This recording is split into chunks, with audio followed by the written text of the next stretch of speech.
Welcome to the Confidence Tea Podcast, where we brew up inspiration, self-discovery, and a sprinkle of empowerment, all over a cup of tea. Please welcome your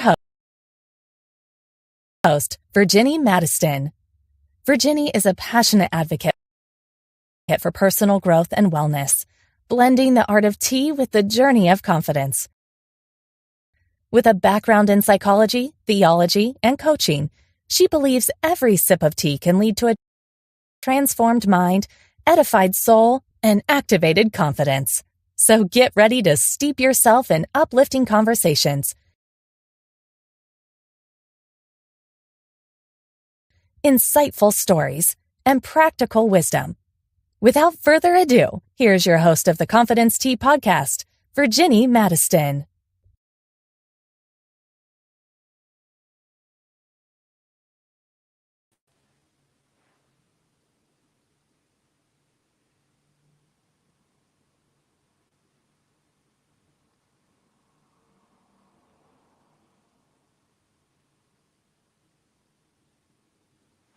Hello, everyone, and welcome to the Confidence Tea Podcast. I'm your host, Gigi, and tonight we have a very special guest in the house, Miss Cami Reed, author of Dear Black Woman. I am so excited to dive into this amazing conversation with Cami tonight.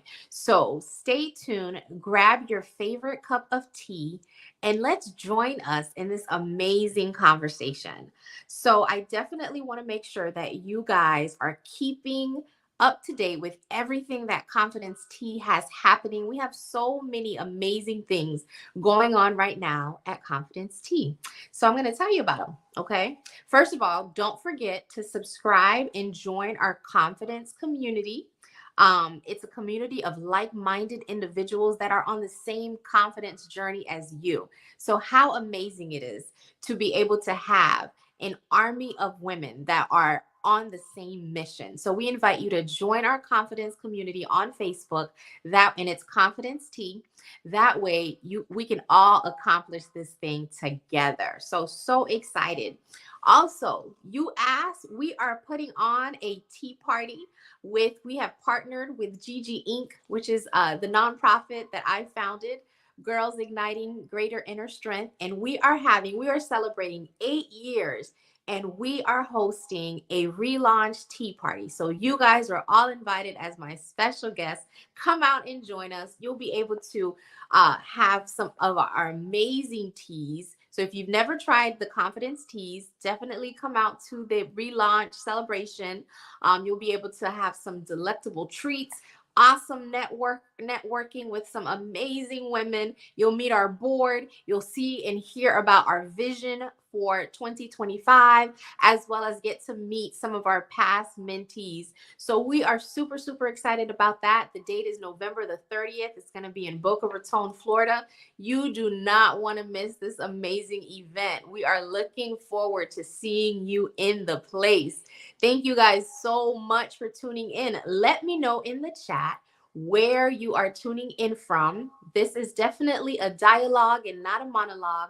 We want to hear from you. We want to hear what you have going on. So say hello, say hi in the chat. Let me know where you are tuning in from. Let me know what city, what state. And we definitely look forward to hearing from you tonight in the conversation. Ask us some questions, give us some woohoos, give us some stars. Let us know we are doing a great job by having this conversation. So I am looking forward to it tonight. So without further ado, let me introduce our guest for tonight's show. She is such an amazing woman. I'm so glad our paths got to cross. So Cami Reed is a multifaceted entrepreneur, wellness expert, and author dedicated to empowering people through sustainable nutrition, trauma-based emotional healing, and spiritual growth with cooking therapy. With degrees in music, media, culinary, and nutritional sciences, she leverages her diverse expertise to guide others towards holistic well-being. Having overcome cancer, homelessness, and abusive relationships, Cami now leads Cami Reed Wellness and Ladies Chronicle Publishing, supporting people in thriving after trauma. Her initiatives, including the Dear Black Woman book and podcast and NutrifyHer program, inspire women to embrace their health and worth, embodying her motto, healthy, healed, whole. So, Confidence Tea lovers, please welcome Cami Reed. Hello. Hi, Okay, so Cami. How are you? I'm awesome, and my last name is Red, like the color, but with two Oh my D's. God, am I calling you the wrong? Did I say it wrong? You said Reed, but that's I'm okay. so sorry. That's okay. And I loved your intro. First of all, I love what Confidence Tea stands for. That is just outstanding. I was like, oh my God, that is so cool. Thank you so much. I'm so excited to have this conversation with you. We clicked at like first conversation. Like it was just like instantaneous. You said hello, I said hello, and we've just been, nonstop. It was like that on the phone for us. It was like that in our pre-interview. It's just been a blast to get to know you, just to have conversation with you. Yeah. And you the same, because you are just an amazing woman. You are amazing. You are daring. You are bold, girl. You are just doing big things. I'm so excited to talk about it. Like, audience, you guys are in for an amazing treat. This woman right here is she is making some power moves. Okay, you hear me? Power moves, doing big things. So I am so excited. Tonight, Cami, we are talking about thriving after trauma. And you have been through a lot. Yes. You don't look like what you've been through. That's for sure. Thank you. That is the goal, okay? Because in order for you to get past it, in order for you to live it, you got to focus in on you. And I tell people that all the time. I'm 44 years old. I have a 25-year-old son. And a lot of times people look at me and say, 44? What? You must not have had any stress in your life. And I say, no, I just don't look like what I've been through. Quite the contrary. The contrary. I take care of myself. I know what I want to eat, how to eat right. And I'm not one of those people that push my beliefs on you. I think in wellness, we should meet our client where they are. So wherever you start your journey, and we're going to just work on improving and making you a better version of you, the same way I am constantly and every day working to be the best version of me that I can be. That is awesome. That is amazing. I am so proud of you. You are a breath of fresh air. You really, really are. So I am super, super proud of you. And I'm just excited to dive into this amazing conversation with you tonight. Because you named it Thriving After Trauma. And I know that there are a lot of people, a lot of our listeners, a lot of women that go through a lot of different traumatic events that sometimes we don't always get the opportunity to talk about. And we don't always get the opportunity to heal from. And so tonight, I want to give you an opportunity to kind of talk about that, talk about the trauma, and how you were able to thrive and go above the trauma. Because sometimes it's one thing to be in the story, but after it's happened to you, you now need to stand on that story and regain your power. And so you have done that. So I want our listeners to hear, the process and what that looks like. So let's talk about that. So the very first step that we all have to take is we have to acknowledge the trauma. One of the things that we and dare I say Black women or any woman that we do is we try to maintain this mask. We try to say life is perfect, life is this, life is that, when in reality, there are things that we have all been through, whether that looks like domestic abuse, sexual trauma, cultural trauma, you just having a illness. What I mean by that is medical trauma, or even just, maybe you had a car accident. I often tell people something as small as a car accident held me down for about 4 years. And I had to get over and tell myself, hey, girl, hey, sweetie, at the end of the year, you're going to be driving. So whatever steps we got to take to get past some of this trauma, we're going to take those steps. So first, we have to acknowledge that the trauma exists. We have to stop. We got to take off those masks, take off the everything is perfect, everything is beautiful in my life. Not saying don't be positive. Me, I am the most positive person you will ever meet, but I'm also realistic. Okay. Yes. I There's a know. thin line. There's a fine line between positivity and reality. Yes.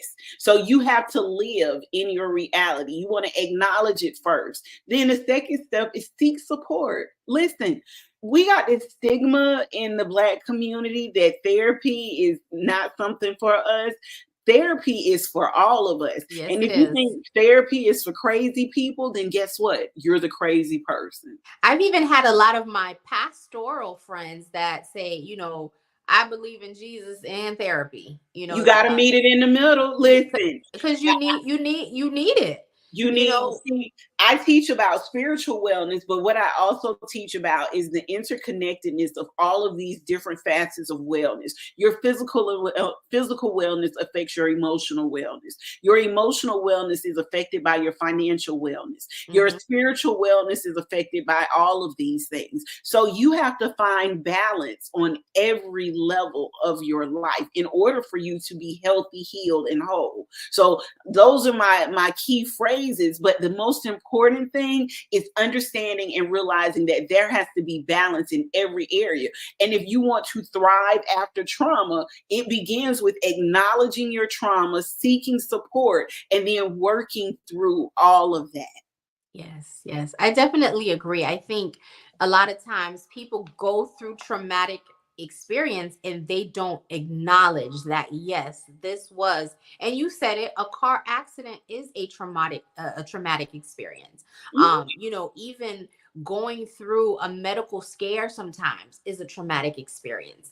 And a lot of times we don't process all of the emotions that we had to go through in the process of whatever that thing was. And so we never receive that true healing, and we don't acknowledge what we've been through. And so it doesn't allow us to move forward.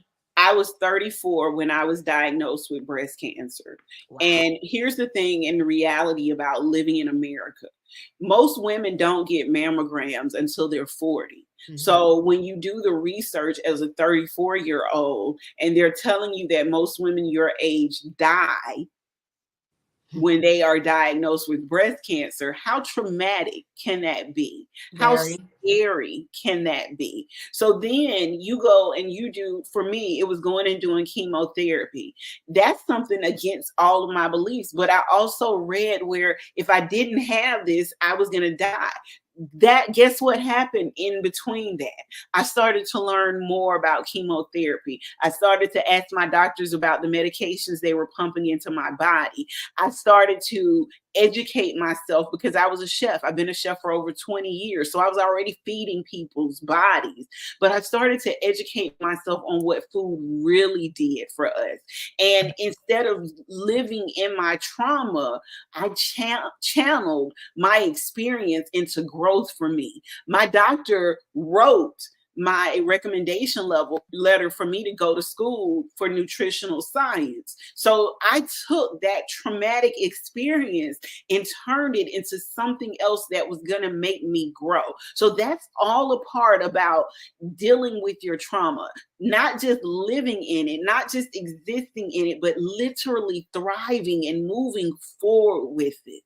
Wow. That's amazing. That is so amazing that you were able to, despite the obstacle that you had to go through, you were able to basically take your lemons and turn that into some freshly squeezed lemonade. Or as a chef, what I like to tell people is I took my lemons and I made lemon meringue pie. I made lemon marmalade. I made lemon custard. I did all of that. You did all of that. Yes. Wow. That is amazing. That is amazing. That you were just able to, because I know a lot of people after they take that hit, some people, it's not even the cancer that kills them. It's just they stop living. Yeah, you choose. So what a lot of people don't know is the the medication is worse than the disease. Okay. Mm-hmm. So let's just put it out there. Let's be honest. Okay. So you can choose to fight with the medication or fight against the medication. One of my favorite sayings that I love to say to my clients is, you can either be with a group of people telling you that you can't do it, you won't do it, and that you will lose and it won't look this way, or you can be with the group of people and be your biggest cheerleader, telling yourself, yes, I can do it. Yes, I will live. Yes, I will move forward. Yes, I will do this. Yes, I will be successful. So you get to decide how life is going to look for you, and if you're going to continue with life, or you're just going to lay down and die. Yeah. Yeah. And the choice is really always ultimately up to you. It is your choice. Mm-hmm. But whatever choice you make is usually what that outcome is going to be. Yeah. Now, let me say this. There are some cancers that will take you out immediately. And I'm not speaking about those, you know, God willing, I pray that if you ever develop one of those, that you are the out of the norm of people who actually perish right away. Like, we hear about people who get diagnosed with certain types of cancers and a month later they're gone. There are certain cancers that will take you out. There are certain stages of cancers that will take you out as well. Luckily for me, I found out about my breast cancer when I was at stage 0+, which means that I had not yet even moved into stage 1. They were able to catch it. They were able to treat it. They were able to remove the lump from my breast. I did not get both of my breasts removed. I didn't have to have that. So I was blessed. And I often say a lot of the stuff that I went through is so that I can know what other people are going through as well, so that I can help them through those situations. So I'm a firm believer that God put me here for a reason. I've experienced certain things for a reason, and it might not have been for my journey, but for the edification of someone else.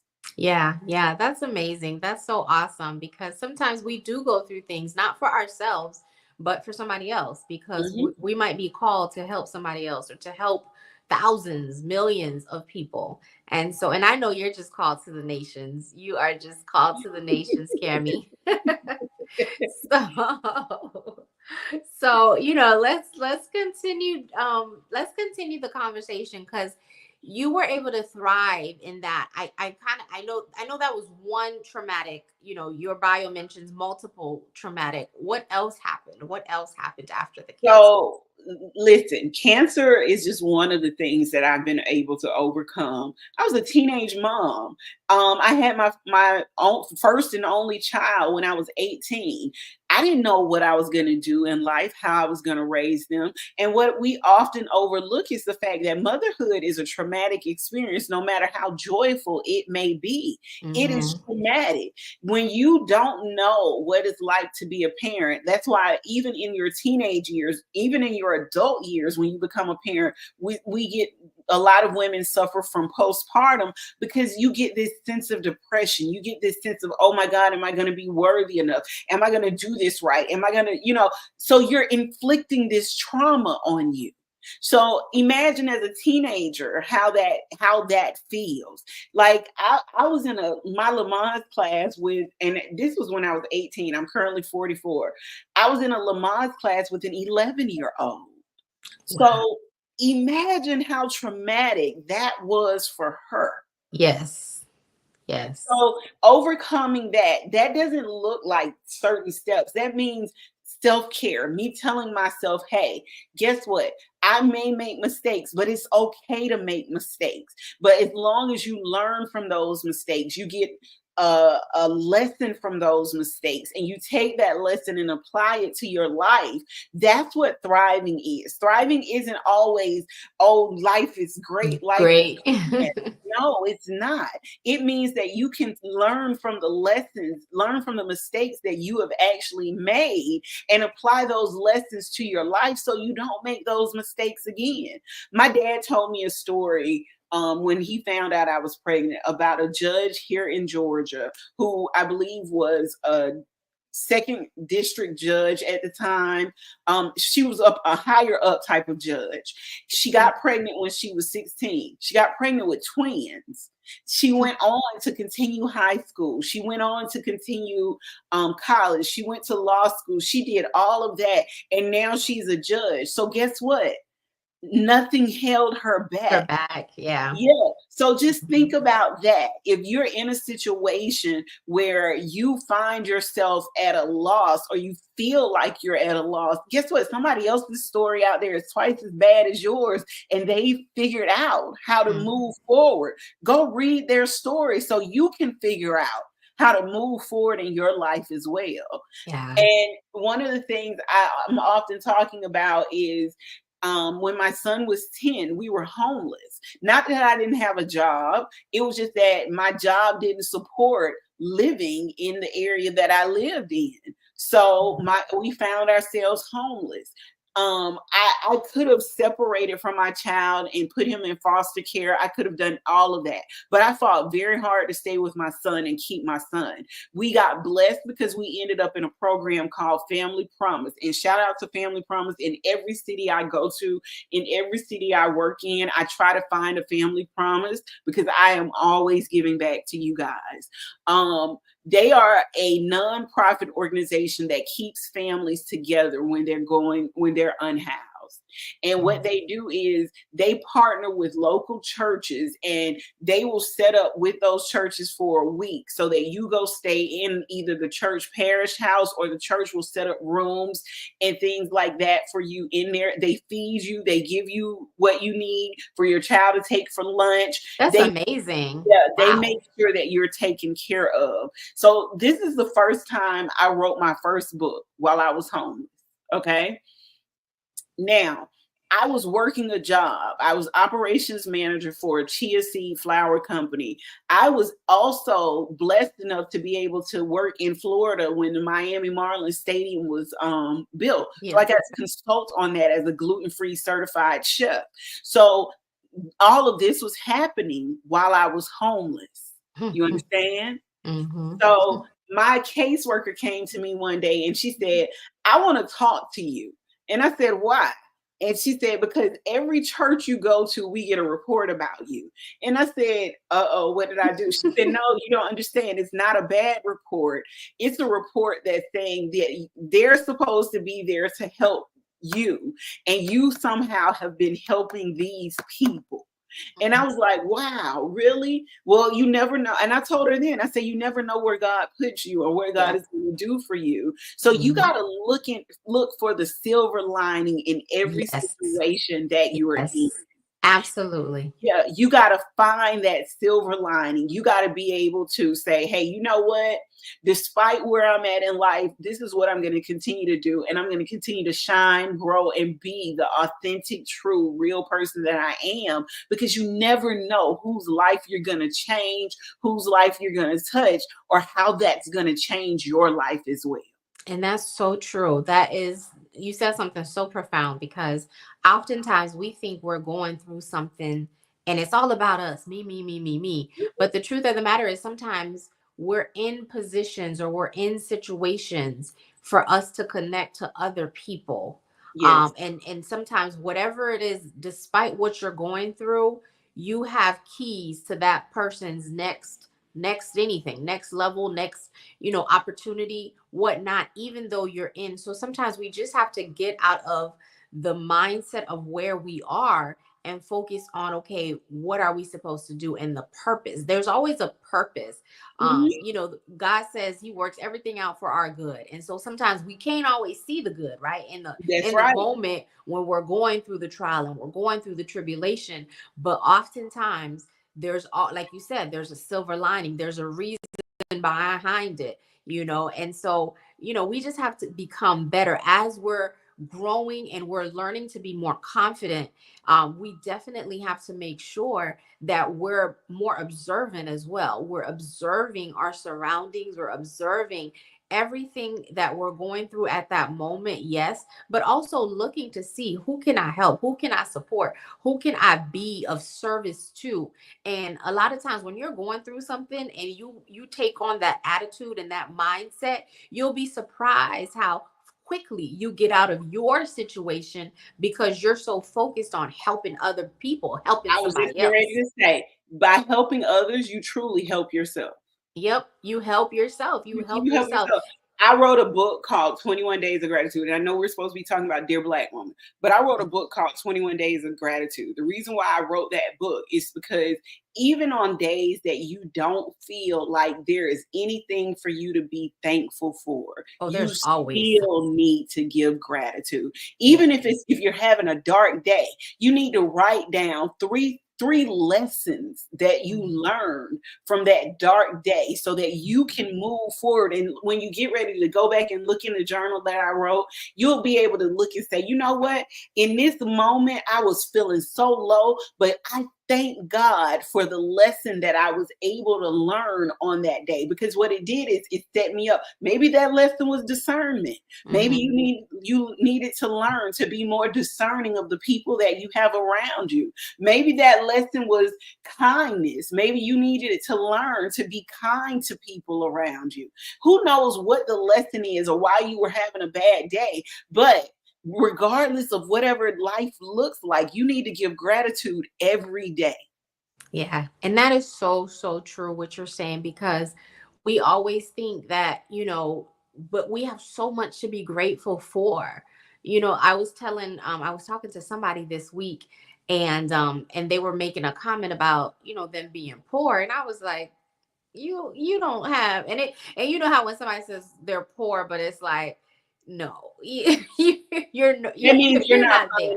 You're not finding the abundance and the richness in your life. And I said you need to really relook at your situation. And I said sometimes you have to almost take yourself out of your environment, place yourself somewhere else. Sometimes the worst day that you have, somebody somewhere else is somebody's praying for that day. Yep. So, so sometimes we have to really be mindful of our language, be mindful of the words that we are speaking over ourselves and over each other.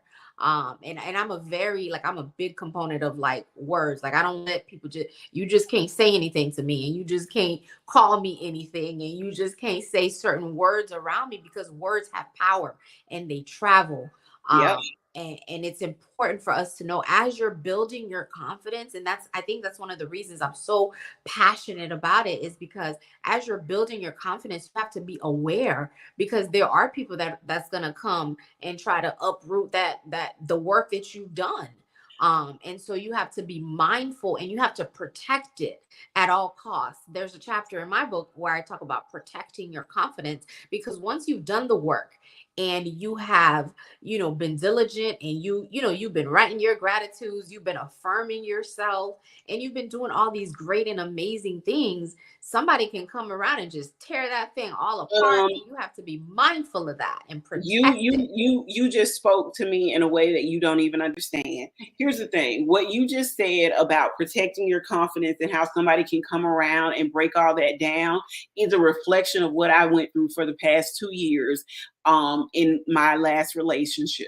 And one of the things that I am actually working on in therapy is finding my confidence again, and building my worth and building my value, understanding who I am. My therapist, first, let me say this before my therapist made me Google myself and write a report on myself. Have you literally write a report on myself, not for me to be conceited or anything like that, or braggadocious or anything like that. She wanted me to understand the things that I had accomplished already in life prior to this relationship, and how I allowed somebody to come into my life and tell me that I was worthless, tell me that I was of no value to anybody, to break me down to the point that I no longer recognize myself. So that is how I birthed the book, Dear Black Woman, if I'm being honest with you. That was actually a therapy assignment. My therapist made me write letters to myself to tell myself who I was. And once she read them, she told me, she said, you know what?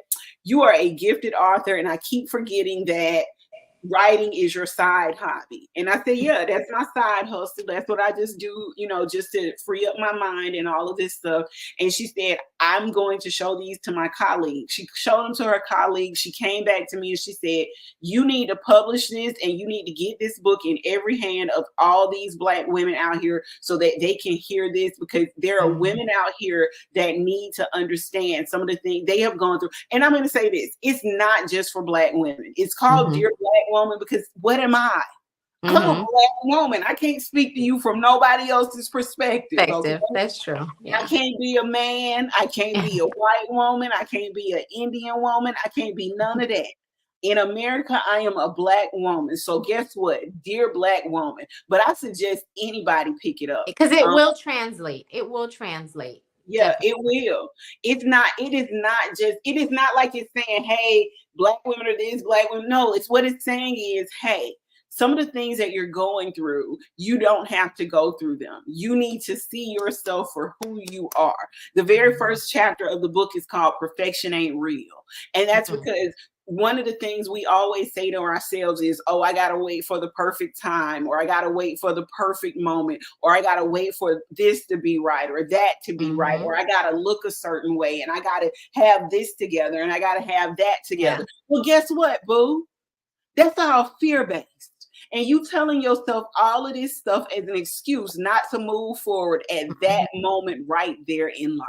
Absolutely. Absolutely. I hear women say, this is a big one when it comes to like weight and what, because I've struggled with my weight and my confidence. And, I hear women, oh, I'm going to do it when I get a certain size. And if that isn't the biggest lie of the enemy, that will hold you hostage. But guess what? You never, this the other part, you never make the steps to be a certain size. And what you're doing is you're giving yourself excuses as to why you're not going to do this and why you're not going to do that. Then you ask them, well, what are you doing to lose weight? What are you doing to take care of yourself? Now, some of you all out there may have weight issues due to underlying diseases, but those of you that are just eating, this is my favorite because this is what I specialize in, emotional eating. Okay. Whether you're eating to hide your trauma, you're not eating to deal with your stress, whether it's overeating or lack of eating. Yeah, it's all emotional based eating. Okay. And a lot of us deal with that in different ways, where we will go hours without eating because we're working a job and totally stressed out. Then the next thing you know, you sitting at home with a bucket of ice cream. Yes, guilty as charged. I've been there. I have been there. And I'm not saying there's nothing wrong with that, because in mindfulness, listen, I'm gonna tell you something. As a woman, there are days where, first of all, I don't even like chocolate. Okay. And I know my cycle is coming on because I will eat everything in the house that is chocolate. Okay. But any other day out of the week, any other week out of the month, you're going to hear me say, I don't want that because I don't eat chocolate. Then you're going to look at me crazy when you see me demolish a whole pack of Oreos. Okay. Wow. So I'm not saying, because like I said, I'm not perfect. I don't desire to be perfect. I just desire to be Candy. And I understand that healthy, because at my largest, I was a size 24. At my lowest, I was a size 6. I'm comfortable right now at a size 12. Do you understand me? You're right there with me. At my highest, I was a 26. At my lowest, I was a 6. And I tell people, listen, I have been all the sizes in between, and I make each one of them look good. Okay. Thank you. And that's the place where I've grown to get comfortable in my skin, though. That was a journey. That was a process for me. Because society tells us that we're supposed to look a certain way. But guess what? If you're Black, if you're Hispanic, go look at your ancestors. They come in all shapes, sizes, and colors, boo. That's right. That's right. You can't tell DNA what you're supposed to look like. All you can do is be healthy and embrace who you are. Like I embrace it all. The thickness, the everything, we gonna embrace it all of it. Well, let me tell you something. I'm embracing it every day. Okay. Every day. You gotta give yourself that love. Listen, nobody can love you like you love you. And that's the reality of it.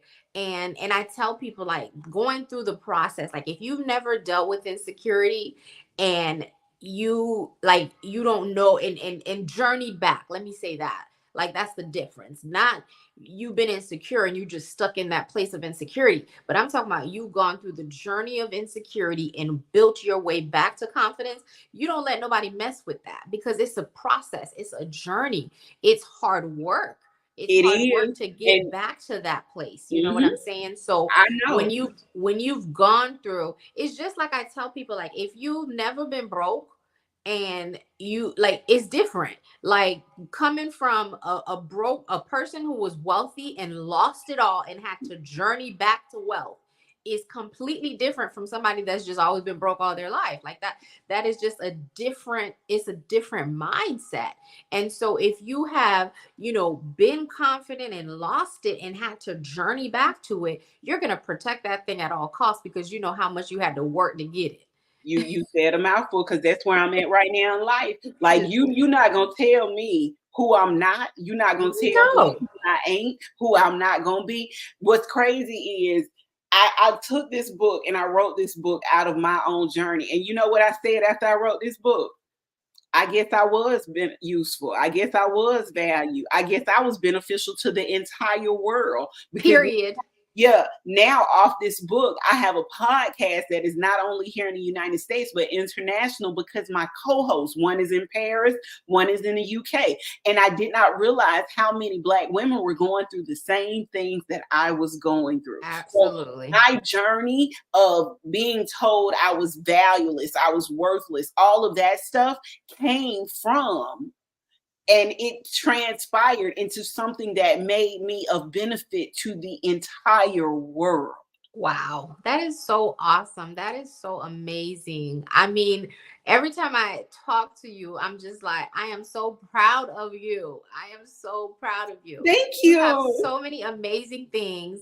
We've just, we definitely got to get on here, because I don't even know where the time went. And I'm just like, what? We have barely scratched the surface.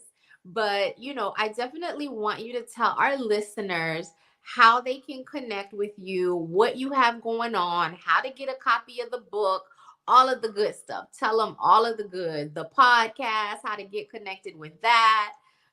Tell them everything. Okay, so the podcast is on YouTube, it's on Spotify, it's on Pandora, it is on your favorite podcast platform, and it is called Dear Black Women. Or let me just say this to you: Google me. My name is Cami Red. It's just like it's spelled across the screen. You're going to find me everywhere.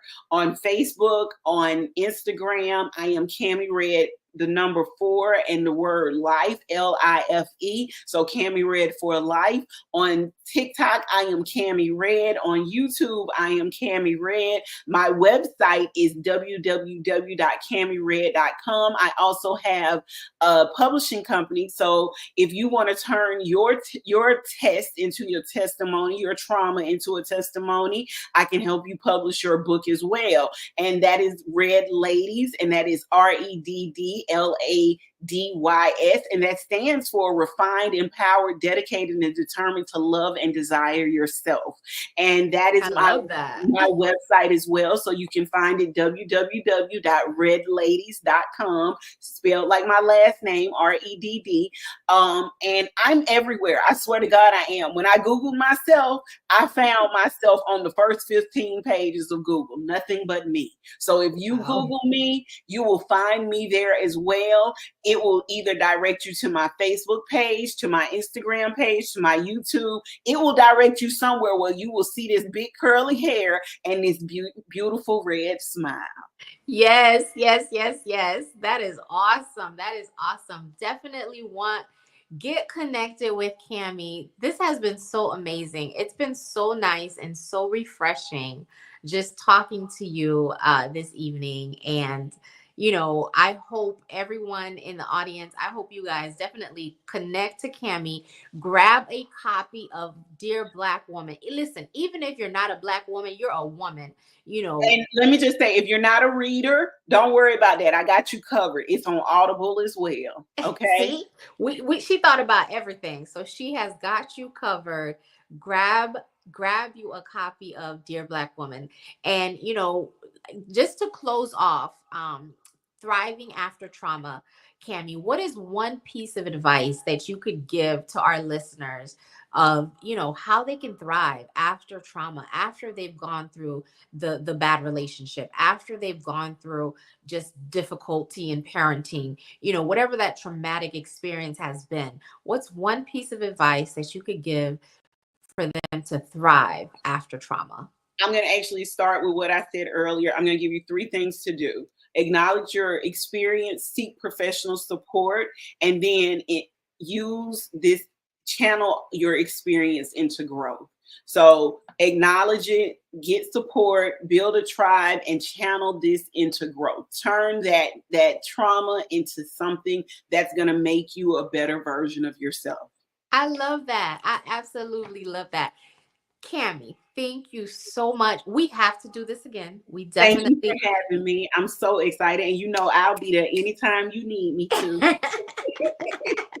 Thank you, girl. Thank you. Yeah, you stuck with me now. Like, I tell people, like, Listen, once you go Gigi, like, you don't go back. Like, I'm not gonna go back because Gigi got something I love. Gigi got teas, and I love tea. Okay, I'm a nutritionist. Of course, I love tea. And then with your tea, we don't even have to add honey to it. So listen, you don't have to add honey. You don't have to add sugar. We're talking about 100% natural luxury. You guys know I put luxury on everything. Okay. Yeah. So I can't wait to try other flavors. So I'm gonna be like, Gigi, watch this. Gigi, send me some tea in Vietnam, please. Girl, and I will.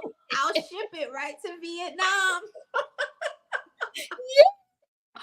I am so excited for you, Cami, and thank you so much just for taking time out of your busy schedule. I know you're busy. You are out being just a Black woman that is like empowering the world, like making power moves. But you took time just to come and spend a little time with me to have this important conversation with our listeners, and I appreciate you for that. Thank you so much. Thank you. Mwah. Mwah. Thank you for having me. Thank you. So much gratitude to you. And I love the concept of your show and what you're doing. So kudos to you. Oh, thank you. Thank you for that. I want to just thank you, everyone, for tuning in to this episode, Thriving After Trauma. And I want to remind you that confidence is a journey. It's not a destination. So as you go on about your day and tomorrow, I just want to tell you to try to cultivate the things, the few tips that we gave you here tonight, and really try to hone in on those skills. I encourage you, I challenge you to really reflect on this, on what we discussed this week, and see how you can make it applicable to your life. Because building your confidence is going to be a journey, but we're here. We are cheering you on. We are rooting for you. You are going to win. And I thank you guys. Have a wonderful evening. Thank you for tuning in to Confidence Tea Infusions. If no one else has told you lately, I love you.